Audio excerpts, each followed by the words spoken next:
Hello everyone, I'm CoolGuy, welcome back, and I cover This Week at Bungie when I feel there's a lot of important information to discuss, and I made a video not too long ago talking about weapon identity and archetypes, and guess what? There's a whole section in here talking about it. So let's jump right in. I'm going to read some things and then talk about it a little bit. The first thing they get into is talking about changes coming to Season 11, next season, the way that the world loot pool works. They say they want to be able to update it and refresh it seasonally with meta-relevant weapons, some of which were previously exclusive to activities like Gambit or Crucible. They say that if you're looking for a specific role on a specific weapon, a pool so large can make it statistically challenging to find, and that's true.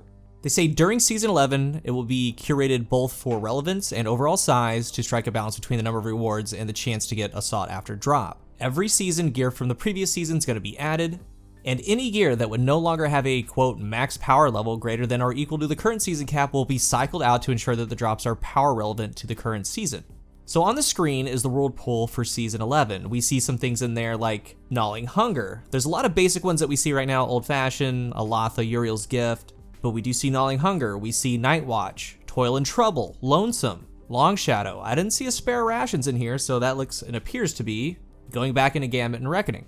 And they say, talking about Spare, if you need a weapon or weapon role that isn't from the current Vanguard, Crucible, or Gambit playlist that isn't on this list, you need to grab it now. The next section is really interesting, talking about reloading perks. Alongside the changes to the world loot pool, we have some changes coming to Destiny 2 Sandbox. This week, we're going to be focusing on weapons, which is so cool. I'm finally glad that we're getting into like the meat. They're talking about perk tuning. They talk about reload perk updates. They've observed that players lean towards picking perks that increase their damage like kill clip or reduce a downtime for reloads such as Outlaw. The damage perks were adjusted quite a while back, but reload perks still don't feel like choices. This tuning aims to keep them feeling powerful without being so dominant that no other choices seem viable. And this is good to go over, that way we know how reload works. The reload works on the actual stat, 0 to 100, and then maps into archetype-specific reload animation speed. We have the duration scale. Most reload perks also apply a small multiplier to the reload animation so that if a reload stat is capped, you can still see a small speed bump. We've seen this with, let's say, celerity, right? You can go a little bit past. Then reload empty duration scale, as above, but only applies if the magazine is 100% empty. They say note that because most weapons have a fairly high reload stat, decreasing a reload stat bonus from plus 100 to plus 50 will still max out the reload stat most of the time.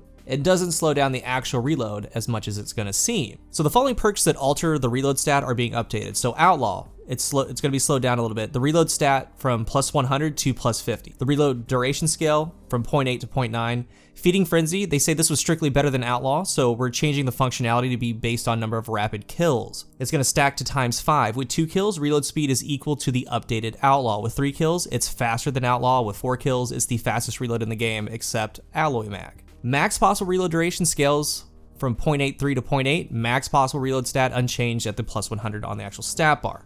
We have Rapid Hit, gives a huge amount of reload and stability for very little work. We could agree with that. Front loaded into just with the first precision hit. We've updated it so that it still feels good, but not quite as powerful. So this is kind of a nerf. Adjusted the stacking bonus to give less benefit for the first initial hit, and more so with later hits. Max possible reload stat from plus 100 to plus 60. Max possible reload duration scale 0.8 to 0.925. Max possible stability stat from plus 50 to plus 25. So that perk is still going to feel good. It's still going to feel good on something like a Randy's. But we can all agree that Rapid Hit got to a point that if Rapid Hit's on the weapon, you're choosing it over Outlaw, you're choosing it over Zen Moment because it's just everything combined. It's still going to feel good, but they're trying to bring it more in line. Next we have Drop Mag. Situationally really powerful without a massive drawback. As good as a perk, but in the magazine column, the reload duration scales from 0.85 to 0.9 just brings it in line with Outlaw. And going back to the reload stat, they say that's the plus 50 on the stat bar.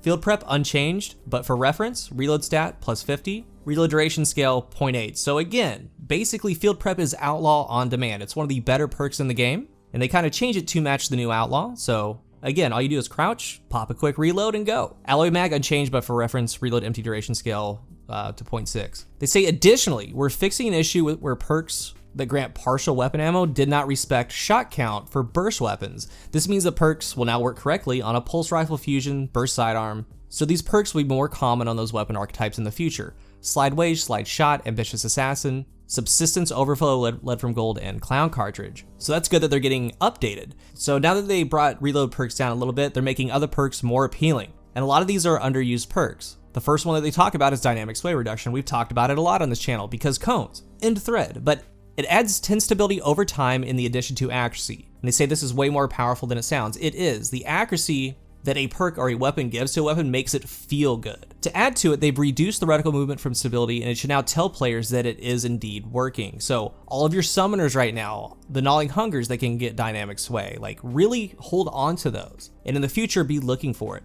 Pulse monitor. You take critical damage, which means you're in red health, and then you can quickly switch to your now fully loaded shotgun. Reload amount from 0.35 to the 1, plus 50 handling, 5% faster swap speed, and it always has, but it works on stowed weapons too. But now it's just going to fully reload your shotgun. So what's really nice, like I have a Dust Rock Blues. That's my main one. I have over 2,000 kills. It's Pulse Monitor Rampage. What's nice is you could be getting in a duel, only have one shot, get the kill, take critical damage, but once you run over that brick, it's gonna automatically reload it and you can keep going. Or if you have 0 shotgun and you stow it and you're running around, you pick up bricks, if you're in a gunfight with your primary and you're left one shot, it's gonna reload in the background. That way when you do bring out your shotgun, it's gonna have full mag. Really, really good. Really interesting one is Hipfire Grip. And with what they're doing, I'm really interested to see how it's going to combine with Freehand Grip. It says it now helps you hit shots closer to ADS ranges. Still doesn't affect damage drop off or magnetism. 1.2 times aim assist fall off, plus 15 aim assist, 1.7 degree precision hip fire angle threshold.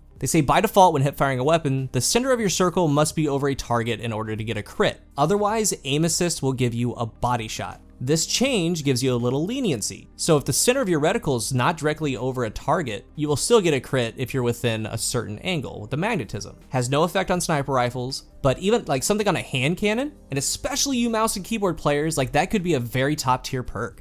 Really interested to see how it's gonna work on shotguns, things like that. Moving on to Sneak Bow actually makes you sneak now. Stealth buff. Now you don't ping radar when shooting.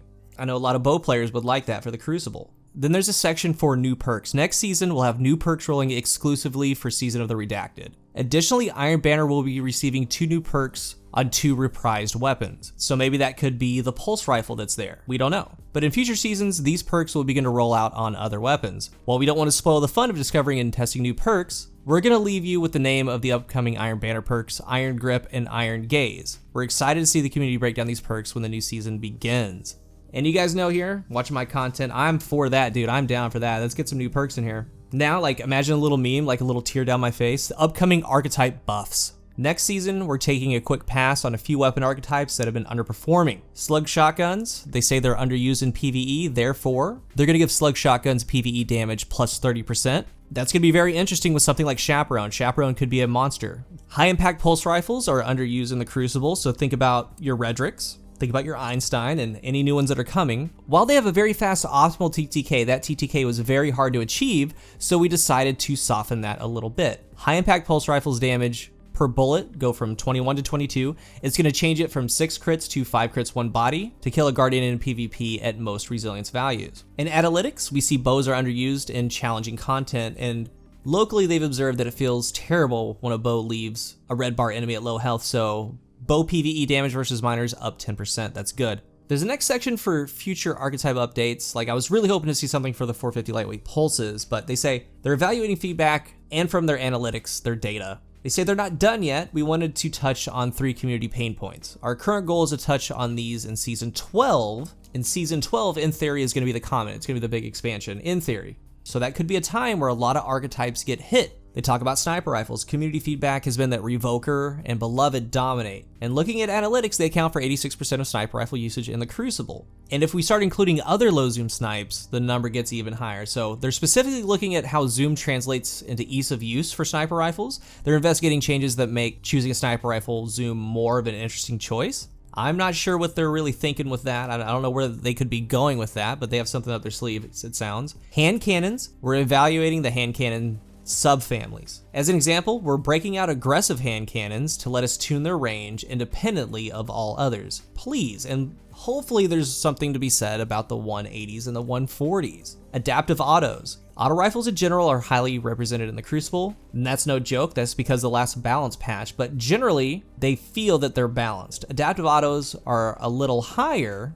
as far as usage, but they're looking into them. It says they're not looking to roll back the buff that they got, but they're going to be adjusting the tuning a little to give other auto rifle subfamilies a chance to shine. They say moving forward, we plan to make more regular weapon balance changes. We'll have more to share on cadence and scope later. That's huge for the game. Like I said, in the last video that I did, a lot of things really struggle. So they're introducing some new perks next season, the Iron Grip, the Iron Gaze, giving perks more identity such as Dynamic Sway, but it looks like there's a lot more on the plate for season 12, but I think we're gonna catch a glimpse as we kind of slowly get into this, and the picture is becoming a little bit more clear. Things like this needed to happen, and though on paper it looks like a big nerf for the reload perks, I think they're still gonna be okay, and I think there's gonna be new perks that are gonna kind of combine with some of the buffed ones and things like that. Obviously, like I said in the other video, like we don't know what we don't know, but all of this is very exciting. Like this is hot this week at Bungie, guys. They went over 3 quote like pain points, the slug shotguns in PvE, the high impact pulses in the Crucible, and they're making bows a little bit better in PvE. Like that's good. More things like that need to happen, but I'm really interested to see what they're working on for season 12. Let's talk about it down below. Most of my feelings, honestly, are just about these archetypes are just in that last video. It's going to be in the description if you haven't seen it yet, and probably after the video in the end screen, it'll be right there in the top left. I am glad that they noticed this and realized this. I'm very proud of them. My Phil Winters review is being worked on. I'm going to get that out either later tonight or tomorrow. Again, thank you for watching and hanging out. Until the next one, I am CoolGuy.